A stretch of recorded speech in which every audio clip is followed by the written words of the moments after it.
Hey y'all, welcome to the Southern Appalachian Herbal Podcast. I'm Judson Carroll and I'm an herbalist. I'm also a wild crafter, a gardener, and herb grower. I'm coming to you from high atop the beautiful Blue Ridge Mountains of North Carolina, just a stone's throw from the Tennessee line, overlooking the Pisgah National Forest. Absolutely surrounded by the bounty of God's green earth. I spent most of my life wandering these mountains and learning about plants from the old-timers and all sorts of characters. On this show, we'll talk about herbs and how to use them, how to find them, how to grow them, how to make preparations. We'll talk about a lot of things. We can also talk about permaculture, homesteading, foraging, and living off the land.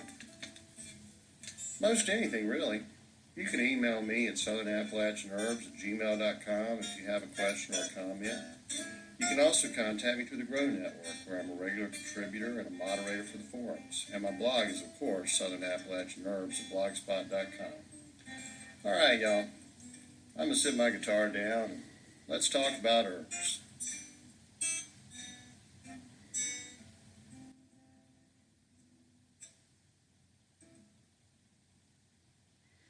All right, y'all, this is the very first issue, the very first episode, the very first one of this herbal podcast. It's going to take me a while to get the hang of it, so y'all just bear with me for the first few shows. I'm sure we'll work out all the kinks eventually.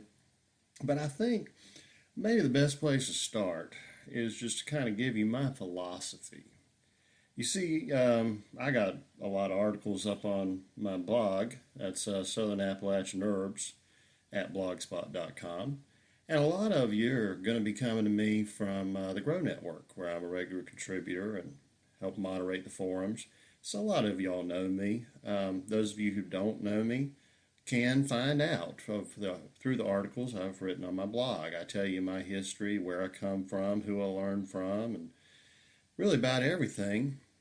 But there may be a few surprises here. I tend to kind of keep things a little low key on social media. It's not really my purview. I don't like social media. I love the Grow Network forums, and I think anybody from there knows that my main philosophy is just really treating everybody with respect. Now, that does not mean I hold my tongue all the time. I don't suffer fools gladly, but I don't think anyone on this earth can honestly say that I've ever treated them with disrespect. What's different about my podcast and my philosophy of herbs? Well, I think what's really going to set it apart and make it interesting to a segment of the population that really may not have been reached recently is that I am a little different. I think a little different than most herbalists. First of all, I'm a man. I'm an openly masculine, normal man. Most herbalists are women. This hasn't always been the case. It's certainly nothing wrong with it. There have always been a lot of women who were herbalists. I've learned from a lot who were herbalists. But there have been midwives and root women and professional herbalists throughout the centuries who were women, and there's a whole, section of medicine that has predominantly or entirely to do with women and the female anatomy. I'm not an expert on that, and I don't claim to be. I'm probably not going to talk about a whole lot of gender or sexual issues when it comes to men's health. It's just not my thing. I'm just a regular guy. I use herbs to treat myself and treat my family. It's something I've been interested in for, around 30 years now, interested in and learning and practicing. But I do have a point of view that is inherently masculine, and I'm totally fine with that. Truth is, I remember maybe about a year ago, I got an email from a fairly respected school, and their prior classes are very expensive, but they were going to give us a substantial discount for any of their students who happen to be women. And I emailed back and I said, isn't this gender discrimination? How do you justify this? Well, of course, they didn't answer me. They just blocked my emails, cut me off their mailing list. And, I try to treat everybody equally. And I think anybody that knows me knows that, in all honesty. Um, that brings me to point number two. I am Southern. I'm actually from here. That's pretty rare these days, isn't it? Yeah, I was born high atop a ridge, just 15 miles from where I'm sitting right now. I've been in these woods. I have been learning from the local folks for a very long time. I'm not a transplant, and I am not ashamed of being Southern. I'm not going to try to talk like I'm not Southern. I'm proud of my ancestors. They've been here since before America was a nation. In my heritage, I probably have a mix of all the peoples that populated this nation before, we'll just say 1900, and a lot after. I mean, my family tree includes, yeah, I'm predominantly Irish, you know that from my last name. I'm also strongly French, English. There's probably a little Native American blood in there through the Lumbee tribe, and who knows, the Waccamaws, the Sequoias, Chicoras, I'm sorry, misspoke. Um, those tribes, a lot of them spent a lot of time what they used to call passing, you know. They could mix right in with the white folks and be accepted among the white folks and would deny their heritage, but I have in my family tree the last names of just about every member of the Lumbee and Chicora and Waccamaw and Halee-Saponi and Catawba tribes. Um, I don't make a big issue of that because I'm so white you could stand me up against a sheetrock wall and I'd fade right in. That's my camouflage, just to stand against sheetrock. But I have a great respect for those people, and whether or not I share much DNA with them or not, I've spent time all my life with them and around them and learned as much as I could from them. There's a little Scottish in there, according to some DNA test a relative had done. There's everything from North African to Jewish to Polish to German to, I mean, you name it. We're just all over the world. And of course, anybody with Irish heritage shares a whole lot of Scandinavian heritage. We won't get into that right now. But my family's been here a long time. And I have such an affinity for this place and for the earth and the plants and the trees that grow here. I mean, I just love it. I mean, I'm at home when I'm in the woods, and I always have been. Now, I'm not saying that makes me different than most people, but most people who are herbalists who live here these days, at least who practice herbalism openly or as a profession, are from up north or from out west, and more power to them. If you love this place, I love you. Okay, that's all there is to it. But when I walk out in these woods, I'm walking over the bones of my ancestors. That's the bottom line. And I have a strong love for this region. I mean, I grew up mostly in the mountains, partly in the coastal swamps. Can't even tell you how many towns in this state are named after people in my family. Um, you know, all right, that's enough said on that. So, what makes me different? One, I'm a man. Two, I'm Southern. Three, I am in no age new age. I'm in no way new age. I'm actually a very orthodox practicing Roman Catholic. Um, I'm not a hippie. I'm actually a very practical person. You see, the people I learned from were practical people. They were, especially starting out, old mountain folks. People who had lived in the Blue Ridge Mountains and, throughout the state of North Carolina and all around, who just practiced what they had been practicing for generations. They didn't go to doctors. Doctors really weren't even an option for, like, the Hicks family who lived way up Beech Creek. I mean, what are you talking? 10 miles of dirt road, and I don't even know where the closest doctor would have been. Probably Banner Elk. Um, I can't even imagine going by horseback or walking for an illness. That would have been 25, 30 miles away, perhaps. I mean, it could have been Boone, and that would have been all day's journey to get there. And if you came down with the flu or you broke a leg or whatever, I mean, they'd take you there as a last resort. I mean, I remember, Ray talking about a relative that got an arm torn off in it seems like it was a sorghum mill. Yeah, they had to get her to a doctor. She had to have surgery. But that was a rarity. These people practiced herbal medicine because that's the medicine they had, and they made their living wildcrafting. Um, they made their living going out in the woods, picking those plants, taking them to Wilcox and other places to sell. So this is practical for me.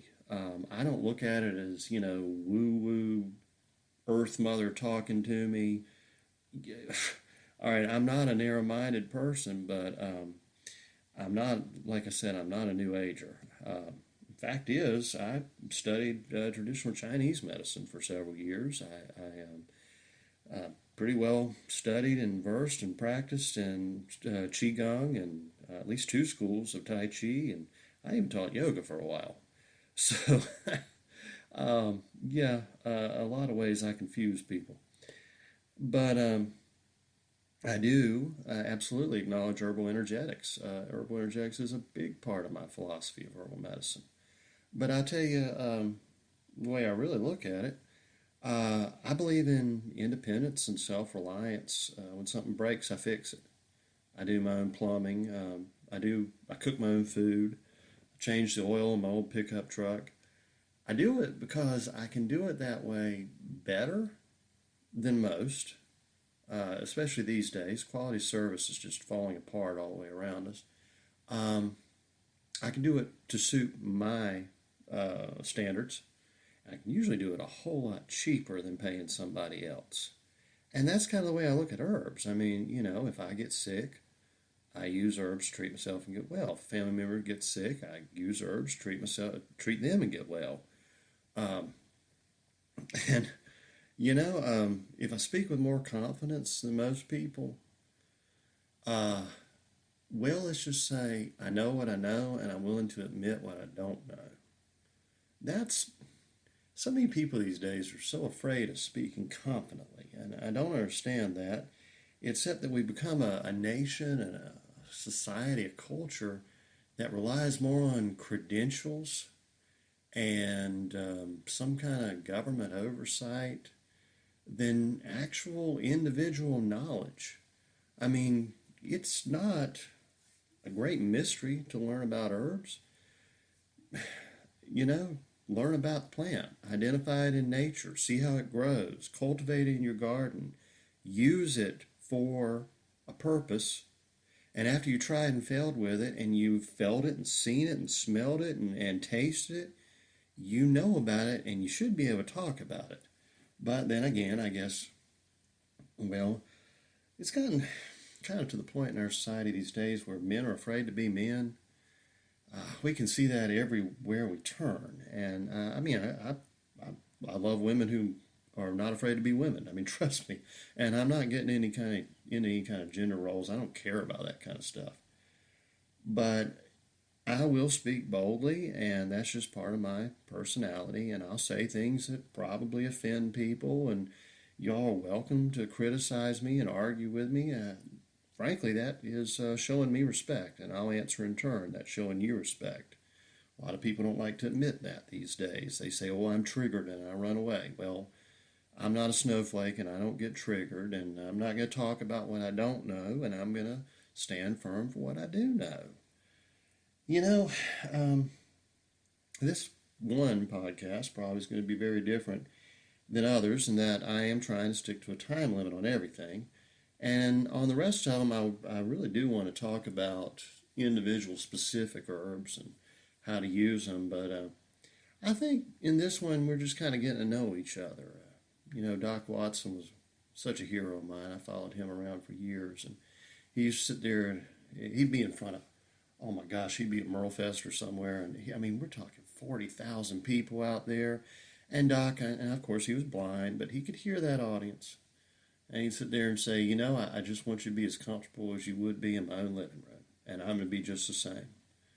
Well, that's the way I want to talk to my audience as I get an audience and it grows. I reckon I'm talking to myself right now since this is the first podcast and nobody's heard it. But, you know, there's a lot. Let me tell you, I just don't have a lot of faith in modern medicine. I'm not going to try to, I'm going to try very hard not to denigrate doctors. Okay, they're good at what they do. They spend so much time in school. Where would we be without them? You know? If you break your leg or have a heart attack, you better get to a doctor. You don't need to be asking about some herbal treatment. I mean, you after the fact for recovery. But I have not had good experience with doctors. God's honest truth is every single member of my family that's passed away in at least the last 20 years has died due to medical error, malpractice, or outright medical abuse. And I do mean true abuse and purposeful mistreatment. I hate to say it, but the leading cause of death in America right now isn't anything you'd expect. It isn't crime or diabetes. You know what it is? It's medical error and overprescription. Um, I think doctors are great for what they can do and get it right. But, you know, when I was in high school and early college, I worked at a drugstore. Got to be real good friends with some of the old pharmacists, the ones that have been there for a while. If you had a problem, best thing to do is go to that pharmacist and say, you know, I got this going on, and he'd ask you some questions, and he'd probably have something he could give you over the counter. But if it was something that needed a prescription, he'd recommend a doctor to you. He knew every doctor in a couple of counties, and he knew who did best, what they did best, and who you really shouldn't go to. And he'd recommend it. And he'd say, tell him, you know, you spoke with me, and I said that you should test for this or look at that. And they'd come back, and sometimes, you know, they would actually compound medicine there in the pharmacy. I mean, actually make drugs on site. You don't see that much anymore. But that used to be very common. That used to be the way a pharmacist worked. Not too long ago, I mean, really, it was only 1970s or so before the pharmaceutical industry took over to where everything was a patented pill. And there were new patented pills every day, and it wasn't until only about in the last 20 years when we started seeing marketing on TV of, do you have this problem? Tell your doctor and ask for our new pill that has side effects that might cause blindness or sudden death or insanity, okay? Don't even get me started on that. But there is now truly a pill for every purpose and a purpose for every pill. And they don't seem too concerned about side effects. If they did, maybe somebody would try to get rid of Tylenol, which is the leading cause of liver failure in the world. Not alcohol, not environmental toxins, Tylenol. Now that's scary. Try to go to a drugstore next time you got a little head cold and find one over-the-counter product that doesn't contain Tylenol. Well, anyway, that's what the role of a pharmacist used to be. And now they wouldn't allow it. That pharmacist would not be able to practice that way anymore. Maybe in a few small towns, especially if you have an old GP. An old GP is like a general practitioner. Now, everybody's a specialist, and doctors want you in and out of there in 15 minutes. Now, that doesn't mean you're going to be in and out of that appointment in 15 minutes. No, they're going to set an appointment for, say, 11 a.m., and tell you to get there a half hour early, and you're going to sit there until 3 or 4 in the afternoon, basically being ignored and neglected and abused. Once you finally get back there, if you have 15 minutes with that doctor, he's going to get ill because you're taking too much of his time, and they're going to bill your insurance for a fortune.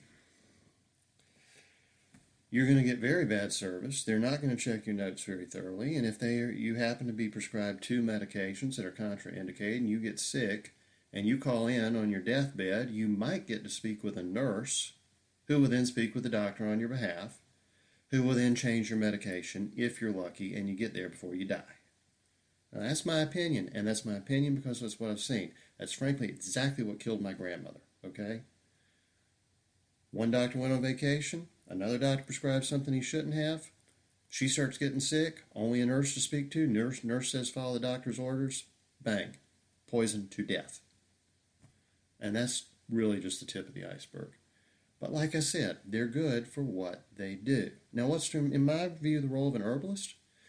To me, the view of an herbalist is a lot like that old pharmacist, but maybe one step removed. If you could learn about herbs and treat yourself and your family with a lot of home remedies, you wouldn't have need for a whole lot of medical care, would you?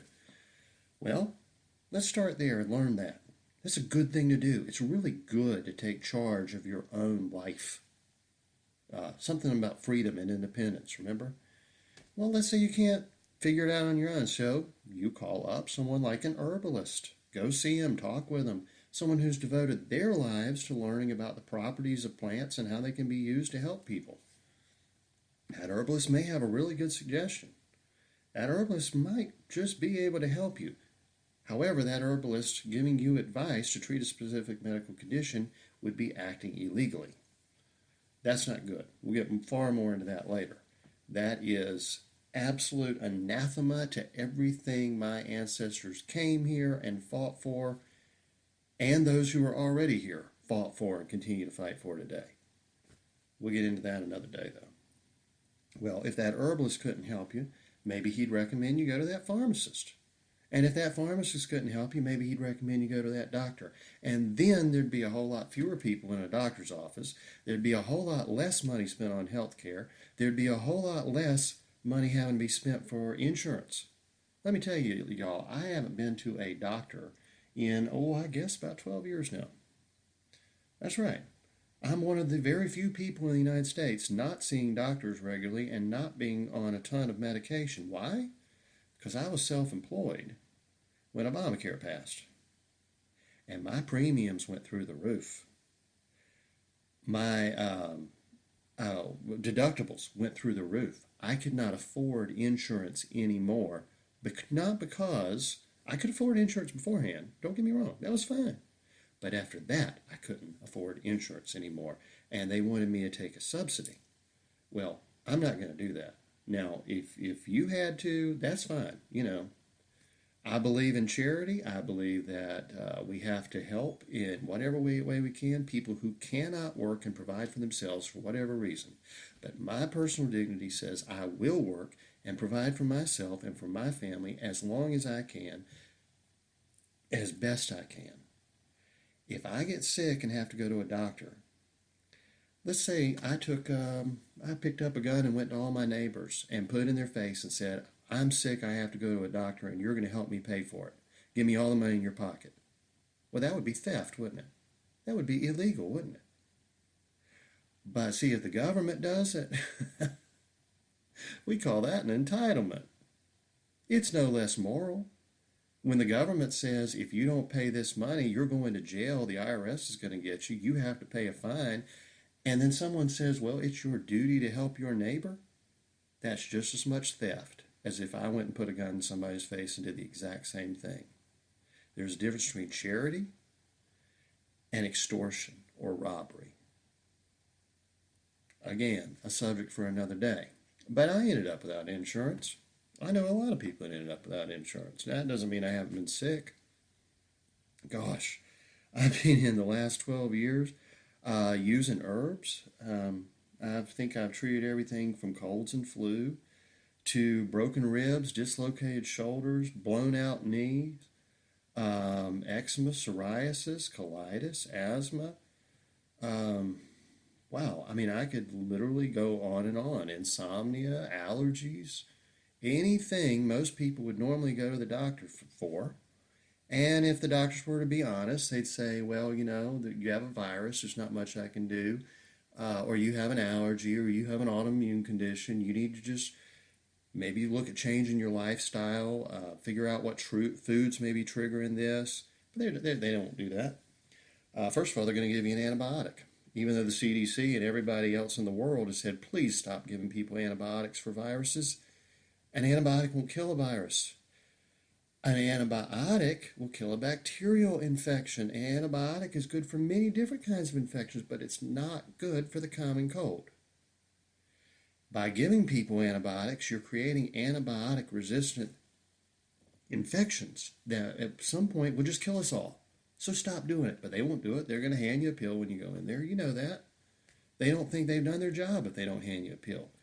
And if they say, well, you've got an autoimmune condition, they're going to give you something that's probably like chemotherapy that's going to knock your entire immune system down. Oh, and because you were sick, you didn't sleep well. Well, now you need a pill to help you sleep.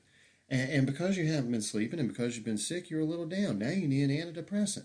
And before you know it, you're walking out of there with 20 different prescriptions, and you're going to be on them for the rest of your life until the prescriptions themselves kill you. Okay? Let's stop this. Go to the doctor if you're sick. People ask me, well, what do you do when you get sick? I say, I get well. I get well. I adapt to my environment. And because I adapt to my environment, I become stronger. I become less likely to get the same virus the next go around. That's called immunity. We can all do that to whatever extent our individual natures allow us to do. You know, there's so many things I see wrong with healthcare these days. There's so many things I see wrong with herbalists and herbal medicine. You know, when I say that to somebody, I get well, they say, well, how do you do that? I say, well, I treat myself with herbs. They get really interested. They start asking me a lot of questions. And I do my best to point them in the direction of good, competent, solid information that will help them learn.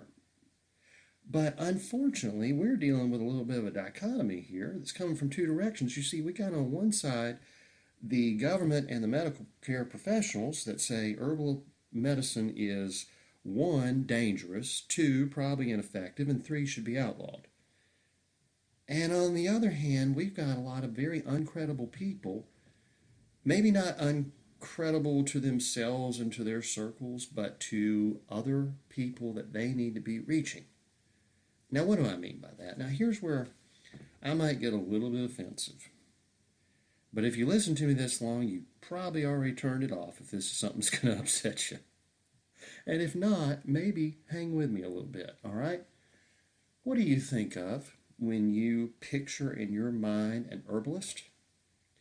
Do you think of, the old granny ladies, the old root women, even witch women they used to be called, who knew every home remedy and were, part-time midwives and could take care of their neighbors and their families? Well, probably not, because there aren't too many of those around anymore. In my lifetime, I think I've seen the last local one on the mountain. Old traditions. We're talking old Cherokee and Scottish and Scots-Irish traditions. Do you think of a scholarly little old man in his physic garden? Probably not. I mean, let's be honest, y'all. When you think of herbal medicine, what comes to mind? A bunch of 20-something girls in long skirts with hairy armpits, joining hands and dancing in a full moon, singing songs about their menstrual cycles. Yeah, you do if you've ever been to, Asheville, Boone. You know what I'm talking about if you've ever been to these places. What is it? Some guy who there's one I could reference in particular. He's actually a darn good herbalist. I'm not going to say his name, but let's just say if you ask him about an herb, he's going to say, "Wow, man! I mean, it's so powerful. I mean, like the Earth Mother speaks to me, man. Like the vibrations of this plant, they just resonate through my soul. And the patriarchy runs across the seas, and the skies open up." And he could be talking about dandelion or plantain. Now, granted, you probably thought he was talking about peyote or psilocybin mushrooms. No, he's talking about red clover. you know, all I can say is, dude, walk away from the bong, go outside and get some fresh air, and come in and, settle down a little bit. And maybe we can talk about how, you can use plantain to help with an insect sting or a wound. You can use dandelion as a nice blood cleanser, helps with liver. And talk in a way that makes you sound like a responsible, mature adult, so that you can reach responsible, mature adults. I mean, you're probably doing really good reaching your, stoner, deadhead, Christopher Lloyd audience. Nothing, I got anything against stoner deadheads. I was a deadhead myself for quite a while, but I grew up. Maybe you ought to as well. Um, that's kind of where I'm coming from. Practical knowledge, practical advice for practical people. I do have a very spiritual side. I'm not afraid of talking about it. But I'm not going to be giving you any secret knowledge that's been hidden for decades. There's so much junk circulating around out there these days. And look, I mean, if your idea of herbs is something to cast spells with, forget it. You're not going to get that here. I mean, you're just not. Like I said, I'm an Orthodox practicing Catholic and a traditional Southern man, and whereas I have family history and have seen with my own eyes that there is a supernatural side that some of the root women, shall we say, could do. Um, it's not my thing, okay? I'm not denigrating it, but it's not my thing.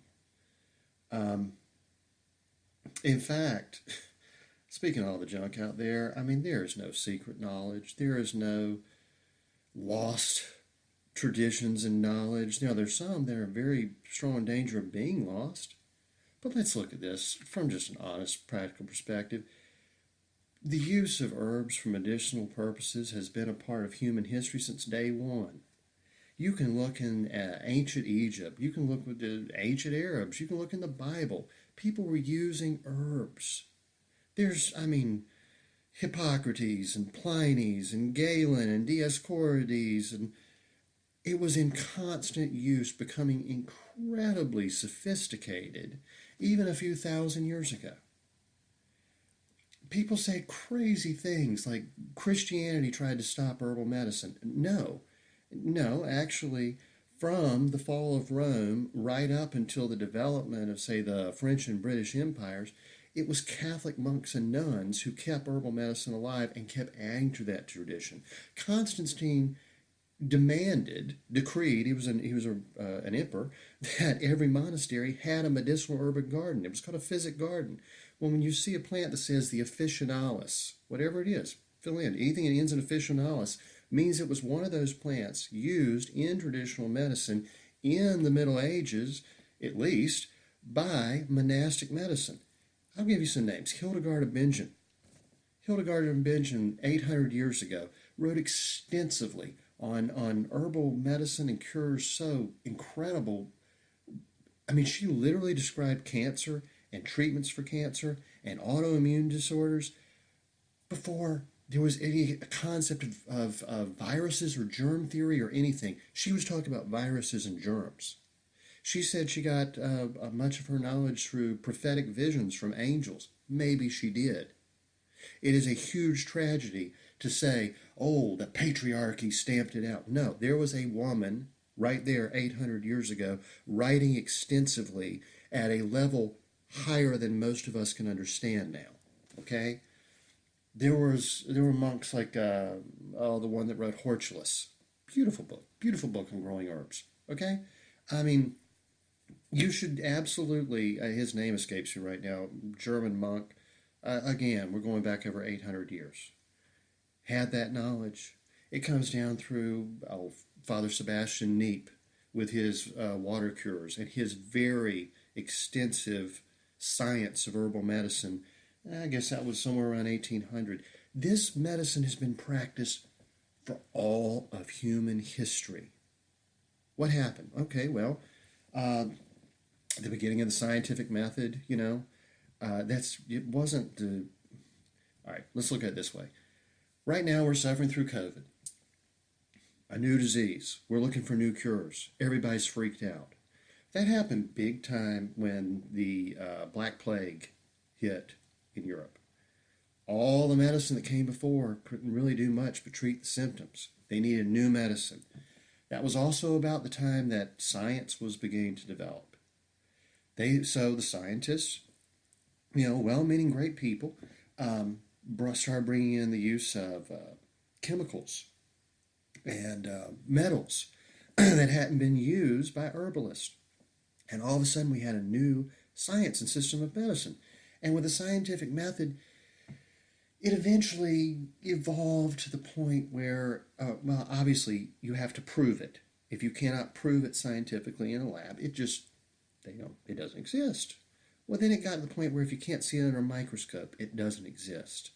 And, wonderful people, well-meaning people like Louis Pasteur, we're talking germ theory, had huge advances in medicine. But where they made the mistake was saying, this is new and this is better. Humanity's always evolving towards something better. We need to forget the past, and it's going to be better living through science. Well, has that worked out so well, honestly? But as far as it being some kind of forgotten knowledge, you can pull up the old books. Look, Resources of the Southern Fields and Forests. When the South was blockaded and couldn't get medicine in, they hired a French botanist to say, what's every medicinal plant we can use for food? I'm sure they did the same thing up north. I'm not making a value judgment. I'm just saying that's a very incredible book you can read and learn from. It's one of the best books you can get, actually, if you happen to live in the southern United States. As far as I know, it's been out of print for 150 years. But this medicine was being practiced openly and by everyone, whether it was home remedies, whether it was a doctor down the street, whether it was a dentist. Dentists practiced medicine back then. A lot of bleedings and tooth pullings and stuff, we really don't want to do anymore. But no one was trying to hide it. What really happened was after the American Civil War, I can't speak to the rest of the world, there was just this incredible crisis. It was the worst war we've ever experienced. People on both sides. Men came back with legs blown off. Amputations being done in the field with no antiseptic. They came back alcoholic and addicted to morphine and with demons the likes of which we can't even imagine. And this was a nationwide phenomenon. It wasn't the North or the South. This was bloody and horrible. And like I said, a lot of them were alcoholics and a lot of them were depressed and a lot of them were angry. And there was what they call the temperance movement. It's a natural response, but it was a very misguided response that had horrible consequences. As the temperance movement was coming about saying you stop drinking alcohol, there was also a lot of immigration coming in from Europe, and these British, mostly backgrounded people were not too happy with a bunch of Irish and Italians and Jews coming in with their Catholic religion or their Jewish religion and their wine, and they wanted them stamped out. They wanted to become modern American citizens, and if they wouldn't be stamped out, they had to be forced with law to stop their traditions of making their wine, and that meant becoming college educated, and it meant becoming good factory workers, and they needed to now go to modern doctors, and honestly, the eventual result of that was the Holocaust. The teetotalers here and the progressives that said if they won't become modern good Americans, we need to exterminate them, became the teetotaling, exterminating Hitlers and socialist workers' parties in Europe. Horrible stuff. Understandable. I'm not trying to judge people, but absolutely horrible results. In the meantime, we had the invention of antibiotics, and it was fantastic. And we had new antiseptics, and we had new painkillers, and all that. And it all comes together with the Pure Foods and Drugs Act, where they wanted to stamp out patent medicine. They wanted to get rid of herbal practitioners. They wanted to stop people from treating themselves and their neighbors. And it had all these factors coming together, and it became that bold new world. But when did this bold new world happen? When did better living through science happen? 1920s. Okay? 1920s is when people said, okay, we're going to give over our freedom to make and drink and buy our own alcohol. We're going to give over our freedom to treat ourselves with herbal medicine. We're going to entrust the government to inspect and license everything from a food production company to a medical doctor to a school teacher is now going to be licensed. That's all that era. I mean, 1920s, 1930s, roots going back to the late 1900s. And we know what happened. We went from country doctors, GPs, and midwives to specialists passing out pills like candy. We went from our ancestors being more educated than us, okay? Read anything Thomas Jefferson ever wrote. Read anything Benjamin Franklin ever wrote. These self-educated men have, look, in my state, 50% of kids graduate functionally illiterate. That's a topic for another day, but let's just say government licensure didn't help a whole lot. It started organized crime. When people couldn't make or buy their neighbor's liquor, the mob came in. That led to the war on drugs. I mean, it's almost overwhelming to think about, but let me come at it from two sides. I think anybody can understand. All right? On the right-hand side, President Ronald Reagan said the scariest words in the English language are, "We're from the government, we're here to help." Okay, you hate Ronald Reagan, fine. Remember the old bumper sticker? You think you can trust the government? Ask any Indian. Government makes things worse. Government screws things up. Back to herbal medicine. What's the biggest mistake that doctors make? It goes back to the very foundations of the entire scientific principle that displaced herbal medicine. All human beings are alike. Now, I'm going to tell you flat out, I don't believe in race. I know that's a controversial statement right now, but I believe, just as as a Christian who believes in creation, I believe just the same as any atheist who believes in evolution. We all came from the same two ancestors. We're all the same. We're all brothers and sisters and cousins. The only difference is the amount of melanin in our skin and the cultures in which we grow up. I don't see people differently because they're darker or lighter. That's crazy. Once we can get past that and start realizing that we have more in common than we don't and start getting along, maybe we can actually get somewhere in this world without politics tearing us apart. But what do doctors do? They take it one step too far. They say everyone is alike. They say that you can treat a Chinese person with their genetics and heritage that developed in China the same as you can someone from Ethiopia, where their heritage and their genetics developed there, as you could someone in Scandinavia or in, you name it, the North Pole. I don't even know. Anywhere in the world, they say, okay, people are all cells, these cells under a microscope. That's a big mistake. That's a huge mistake. And that's one thing that we as herbalists can do. We know that someone genetically may have a higher tendency to hypertension or insulin resistance, or that just people are individuals. Instead of rushing them through and you got to diagnose it in 15 minutes and they can follow up with the nurse and then they can follow up with the billing person. We can actually listen to a person and say, okay, so what's your heritage? Okay. What issues are you dealing with? Maybe we don't start with heritage, but what have you been through in life? That's what an herbalist should be able to do. It's illegal.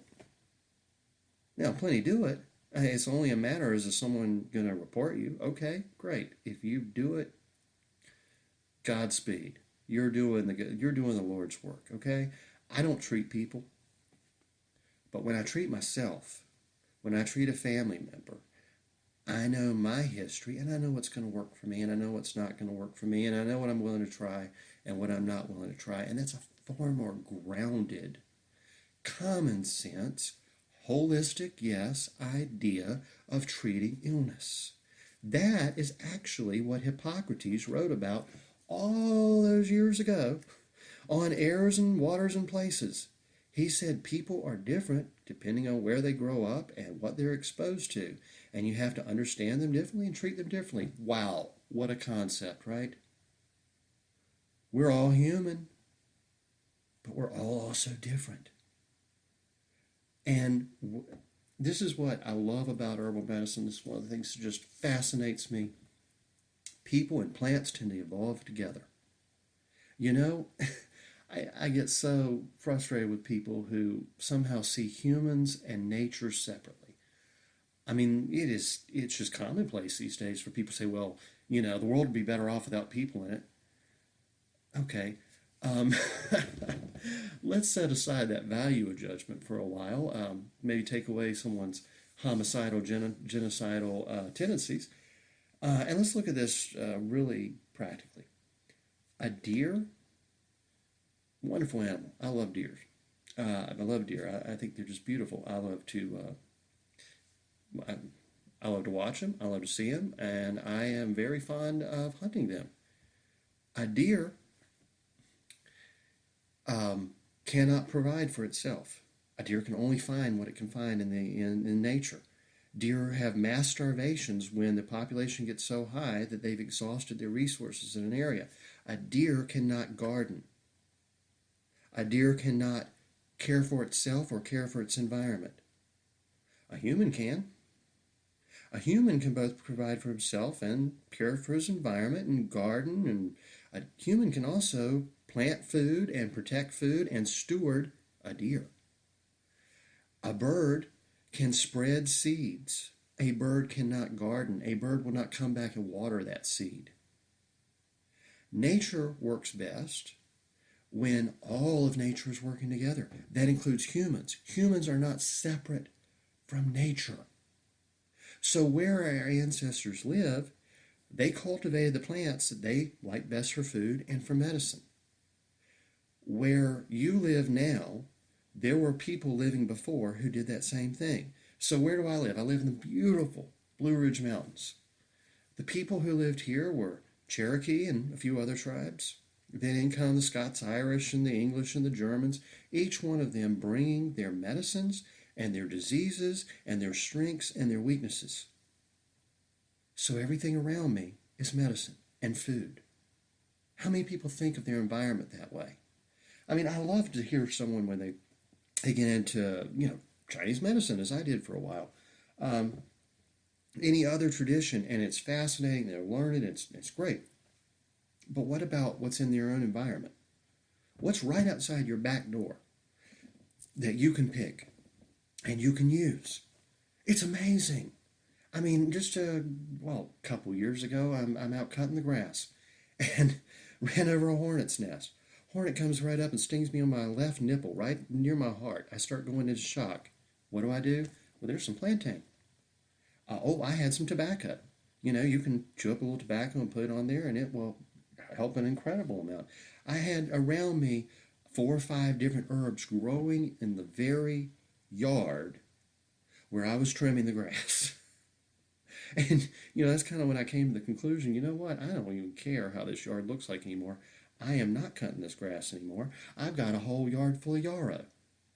I've got touch-me-nots over there, jewelweed. I've got plantain. I've got mayapple. I mean, dandelions. I mean, tons of dandelions. I'm not cutting this grass anymore. I'm going to start cultivating my weeds. And that was another thing that pushed me back into herbal medicine.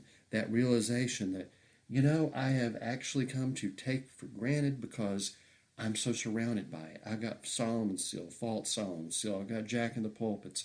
I've got spruce trees. I've got birch trees. I've got literally bee balm right over there. I've got echinacea over there. I'm picturing in my mind right now.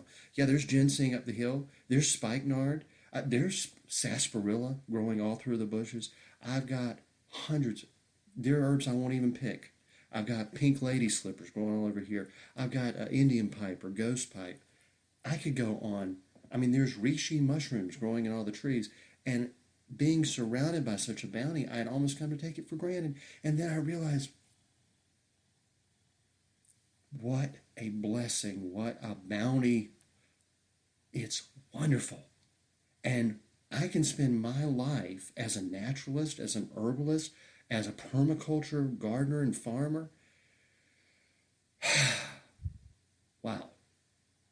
That's why I'm here. That's what it all led up to. I know you can do it in your own place. You can grow your own herbs and flower pots in an apartment window. It's all around us. Health, beauty, the incredible scents of those flowers, the songs of those birds. And I guess I'm starting to sound like that hippie I just criticized earlier. But I'm going to tell you, it's an incredible place. And we can literally work with nature as opposed to against it. We can go out, we can responsibly wildcraft.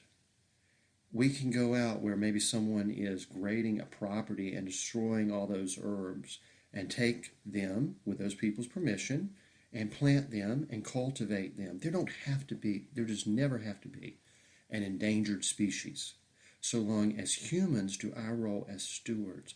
And when we do that, we get repaid back with health and beauty. I mean, that's just fantastic, in my opinion. That is what it's all about, at least for me.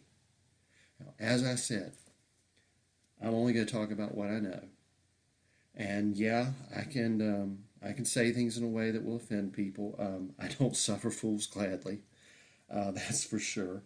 But you'll find me to be a very laid back, helpful person. I study a lot, I read a lot, I have a lot of education, which always surprises the Yankees when they hear my accent. They don't expect me to be able to speak Latin or have a personal library about as big as a public library. Um, but I think we're going to have a great time with this. I think it's going to be fun. Y'all email me, find me on the Grow Network, get in touch, any question. Listen, hey, I love to cook. You got a question about food or a recipe, how to use some of this native food that I love to wildcraft or hunt or fish or trap for? Yeah, I can probably tell you a little bit about that. And no, I'm not a vegan. Uh, I did try being a vegetarian for a few years, and it wrecked my health. If you're a militant vegan, maybe you want to move on. You're going to get offended, trust me. But we can just talk about herbs. One of my big interests is in making herbal bitters. I'll do one on that pretty soon. But any questions, anything you want to talk about, Southern Appalachian Herbs at gmail.com. And I look forward to it. Boy, y'all, I think we're just going to have a lot of fun. So, y'all have a great week, and I'll talk with you again next time.